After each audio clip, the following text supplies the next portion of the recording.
नमस्कार, आप सभी का स्वागत करता हूं अपने YouTube चैनल सुरेंद्र सिंह बोरा में। साथियों, आज एक विशेष प्रकार का टॉपिक आप लोगों के सामने मैं पुनः लेके आया हूं। BEd versus BTC clarification writ petition में क्यों बीएड का पक्ष मजबूत आप लोगों को भी दिख रहा है, मुझे भी दिख रहा है। तो इस पक्ष को थोड़ा सा समझने की ज़रूरत है और समझने के बाद उचित तरीके से पैरवी करने की ज़रूरत है। देखिए, यहाँ पर सबसे पहले मैं आप लोगों से एक बात ज़रूर कहना चाहूँगा। कानून अपने आप में इतना विशाल होता है कि उस पक्ष को समझे बिना, यानी कि उस पक्ष को समझने की ज़रूरत होती है तो रास्ता खुद ब खुद बनकर के आ जाता है। जैसा कि अभी जो है कि बीएड जो प्राथमिक में ज्वाइनिंग टीचर हैं, जो प्राथमिक में बीएड नियुक्ति पा चुके हैं और जिनके पास अभी पूरी क्वालिफिकेशन यानी कि आरटी एक्ट 2009 और एनसीटी के गजट नोटिफिकेशन 23/8/2010 के अकॉर्डिंग कंप्लीट क्वालिफिकेशन जिसको नहीं माना जाता है, यानी कि बीएड आरटी एक्ट की धारा 23(2) के तहत तो है, लेकिन उसे 6 मंथ का ब्रिज कोर्स कंपलसरी जो था वो ज़रूरी था। तो इन लोगों को ट्रेन करने के लिए क्या क्या रास्ते थे और क्या क्या रास्ते आगे बन सकते हैं, तो ये बातें हमें समझने की ज़रूरत है। तो सबसे पहली बात बताता रहता हूँ कि BEd versus BTC clarification writ petition में बीएड का पक्ष क्यों मजबूत है। सबसे पहले ये पक्ष आपको क्यों स्ट्रॉन्ग लग रहा है, इस पक्ष को जानने की ज़रूरत है। यहाँ पर बात करते हैं कि बीएड ब्रिज कोर्स का जो मामला था, बीएड वर्सेस बीटीसी या बीएसटीसी, सुप्रीम कोर्ट में जो फैसला आया, तो उसमें पॉइंट नंबर 32 जो जजमेंट था, पॉइंट नंबर 32 जो जजमेंट ऑर्डर था, उसमें ब्रिज कोर्स का किसी भी प्रकार का जो प्रशिक्षण था उसका हवाला नगण्य था। यानी कि ब्रिज कोर्स प्रशिक्षण को लेकर के किसी भी तरीके का वहाँ पर सीधा सीधा डिनाई किया हुआ था, किसी भी प्रकार से उसका उल्लेख वहाँ पर नहीं था। सीधा कहा था कि ये प्रशिक्षण है ही नहीं वर्तमान में। जबकि एनसीटी का बहुत सारे नोटिफिकेशन आपने देख लिए होंगे, तो तमाम तरीके के रास्ते उस पर बन के आए।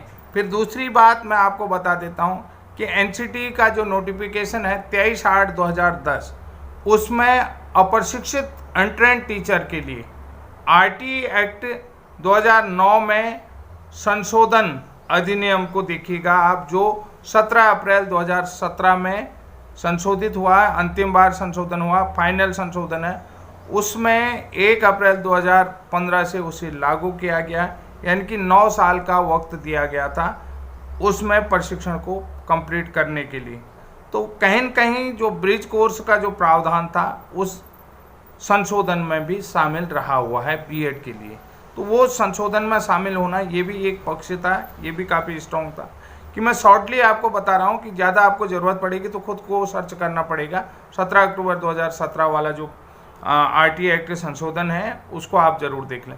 फिर दूसरी बात है आरटी एक्ट की धारा, यानी कि आरटी एक्ट 2009 की धारा 23(2) में विशेष ज़रूरत के अनुसार राज्यों में छूट का प्रावधान था बीएड को लेने के लिए, कि जहाँ पर जैसे उत्तराखंड की बात है तो वहाँ पर 23(2) के तहत जो है कि बीएड वालों को कंसीडर कर सकते हो और उन्हें जो है कि 6 महीने का एक विशेष प्रशिक्षण प्राप्त करना पड़ेगा, जो एनसीटी के नोटिफिकेशन 2010 में ऑलरेडी जिसको शामिल किया गया है। ये चीज़ आपको समझनी पड़ेगी। जितने भी एनसीटी के गजट नोटिफिकेशन हैं उनमें सभी चीज़ में विशेष 6 महीने का विशेष प्रशिक्षण की बात कही गई है।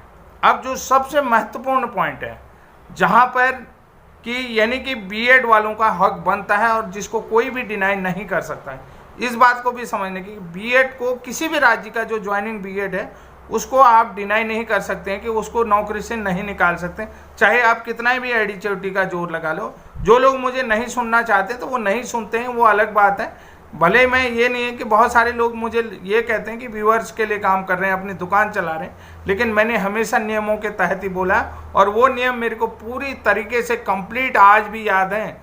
जिन रूलों की मैं बात कर रहा हूँ, चाहे वो एनसीटी का क्लॉज 12 हो, चाहे एनसीटी का नियम 29 हो, ये सारी चीज़ें हों, या एनसीटी का रेगुलेशन 2014 हो, तो इन सारे नियमों पे हम आपसे बात कर सकते हैं।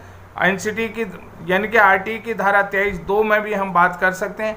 एनसीटी की धारा जो 14 है उसका जो है कि उपनियम 2 है, यानी कि कुल मिलाकर के जो एनसीटी अधिनियम 1993 बना है उसकी भी हम बात कर सकते हैं, जिसमें किसी भी प्रशिक्षण पाठ्यक्रम की समय अवधि तय की जाती है। ये सारे रूल हमें याद हैं, हम ये नहीं कहते।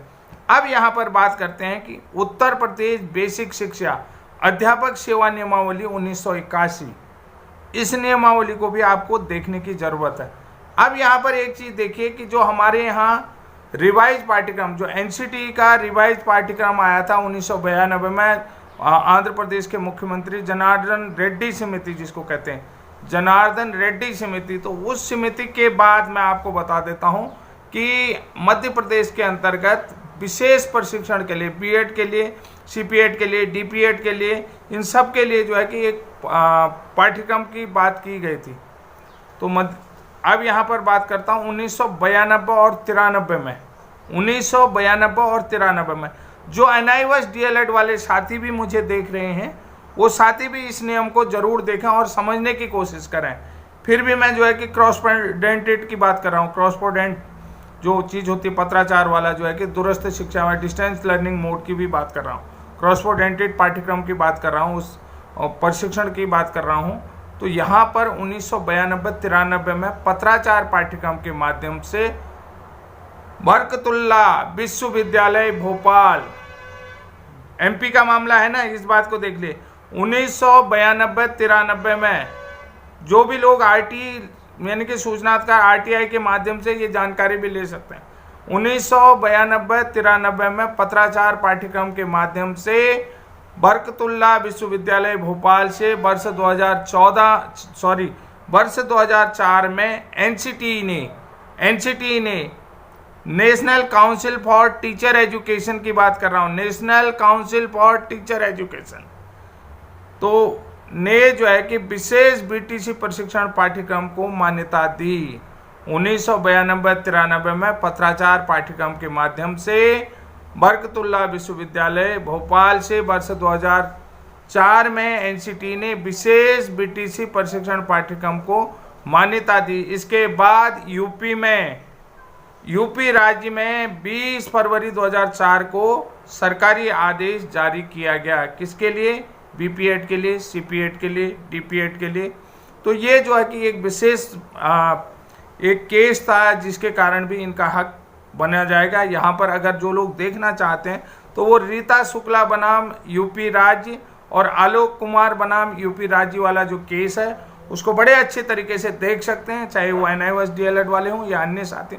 तो साथियों, आज की जानकारी के साथ ये विशेष जो पक्ष थे, विशेष जो पॉइंट थे, जिससे जो है कि बीएड प्राथमिक में नियुक्त शिक्षकों का पक्ष स्ट्रॉन्ग लगता है, ये तमाम प्रावधान थे। इन तमाम प्रावधानों के तहत ही बीएड अपनी एलिजिबिलिटी को लेकर के कोर्ट में लड़ रहा था। ये उनका दुर्भाग्य था। 11 अगस्त 2023 को जो सुप्रीम कोर्ट का जजमेंट आया वो एक तरफा BSTC के पक्ष में आया, दूसरा पक्ष के कुछ चीज़ों को DLED की तरफ से या BSTC की तरफ से उनको छुपाया गया था। उन छुपाने के बाद देखिए, इसकी बात मैं इसलिए भी कर रहा हूँ कि 2021 से, यानी कि जो राजस्थान हाईकोर्ट के जजमेंट से पहले ब्रिज कोर्स को लेकर के मैं भी अपने राज्य के अंतर्गत हाई कोर्ट में गया हूं और उसकी भी आपको मैं विशेष डिटेल बताऊंगा कौन कौन से ऐसे पक्ष हो सकते हैं कि जो बिल्कुल इन लोगों के लिए एलिजिबिलिटी को, क्राइटेरिया को कंप्लीट करते हैं। ये सारी चीज़ें आज मैंने बहुत महत्वपूर्ण पॉइंट बताए हैं। इन महत्वपूर्ण पॉइंटों को आपको समझने की ज़रूरत है। और यहाँ पर हो सकता है बीएड वालों को राज्य में एज लिमिट, एज क्राइटेरिया में भी इस प्रावधान के तहत छूट मिल सकती है, क्योंकि बहुत सारे लोग जो हैं कि अभी भी उम्र से ऊपर पार पा चुके हैं जिनकी नियुक्ति नहीं हो चुकी है। तो साथियों, ये बहुत सारे प्रावधान हैं। इन प्रावधानों को देखते हुए आज का वीडियो आपको कैसा लगा? आज के लिए इतना ही। तब तक के लिए जय हिंद, जय उत्तराखंड।